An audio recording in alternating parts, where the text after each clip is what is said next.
नमस्कार, आप देख रहे हैं न्यूज एक्सप्रेस भारत और मैं श्रुति। निवेश के नाम पर तो जनता को वर्षों से ठगा जा रहा है। सैकड़ों कंपनियां ज्यादा मुनाफे का लालच देकर आम जनता से चिटफंड स्कीमों में निवेश करा के अपनी झोली भरकर रफू चक्कर हो जाती है। इन कंपनियों के ऑफर भी बहुत लुभावने होते हैं, जैसे आलू के कारोबार में निवेश कर मात्र 15 महीने में ही अपनी जमा राशि दुगनी करें। फला शहर के प्राइम लोकेशन के प्लॉट में निवेश कर 5 साल में 7 गुना रिटर्न पाएं। ऐसे ही दमदार वादों के साथ निवेश का चक्र लगातार चलता रहता है और लोग पैसा जमा करते रहते हैं, लेकिन जब बात रकम लौटाने की आती है तो हर कंपनी में गड़बड़ी नजर आने लगती है।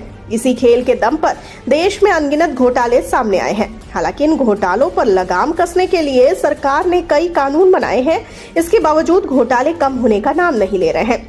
ऐसे ही अनियमित जमाओं पर रोक लगाने के लिए केंद्र सरकार ने बर्ड्स एक्ट को वर्ष 2019 में पूरे देश में लागू किया। ये अधिनियम धोखाधड़ी करने वाले वित्तीय योजनाओं पर रोक लगाने के लिए बनाया गया था।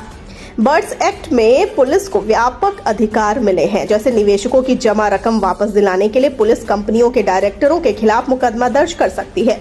कंपनियों की संपत्ति कुर्क भी की जा सकती है। जानबूझकर गलत तथ्य देकर जमाकर्ताओं को अनियमित जमा योजनाओं में निवेश करने के लिए प्रेरित करने पर 2 से 7 साल के कारावास का प्रावधान है।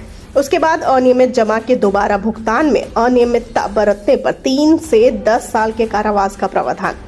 बार बार अपराध करने पर 5 से 10 साल के कारावास के साथ 10 लाख से लेकर 5 करोड़ के दंड का प्रावधान भी है। अब मौजूदा परिदृश्य में जब देश में लगभग 42 करोड़ से अधिक लोग इन लुभावनी स्कीमों के नाम पर धोखाधड़ी का शिकार हो चुके और अपनी जमा पूंजी पाने के हर प्रयत्न कर रहे हैं, अब जगह जगह इन निवेशकों ने धरना प्रदर्शन करना शुरू कर दिया है। लेकिन हर जगह उनकी मुख्य मांग एक सी है कि सरकार बर्ड्स एक्ट 2019 और भारतीय नागरिक सुरक्षा संहिता 2023 के तहत निवेशकों को उनकी डूबी रकम, ब्याज और मुआवजा दिलाया जाए और सभी जिलों में तहसील स्तर पर भुगतान शिविर लगाकर बर्ड्स एक्ट की अनुपालना कराई जाए।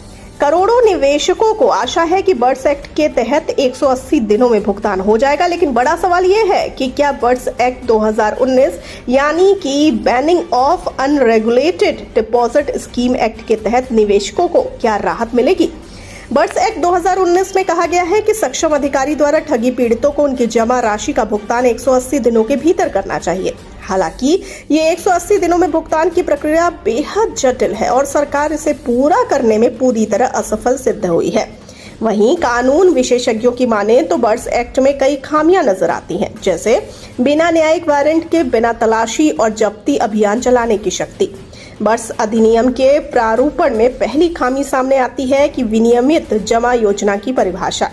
अगर बात ठगी पीड़ितों के भुगतान की हो तो अभी तक सरकार के पास जमाकर्ताओं का पूरा विवरण रखने का कोई पोर्टल या विभाग भी मौजूद नहीं है। बता दें कि ऐसे में सरकार या बर्ड्स एक्ट के द्वारा ठगी पीड़ितों का भुगतान होना महज एक सपना सा प्रतीत हो रहा है। आपका इस पर क्या कहना है? अपनी राय हमें जरूर बताइए कमेंट सेक्शन में, और जाते जाते इस वाली वीडियो को कर दीजिए लाइक और शेयर और चैनल को सब्सक्राइब करना बिल्कुल न भूलिए। मुझे दीजिए इजाजत, नमस्कार।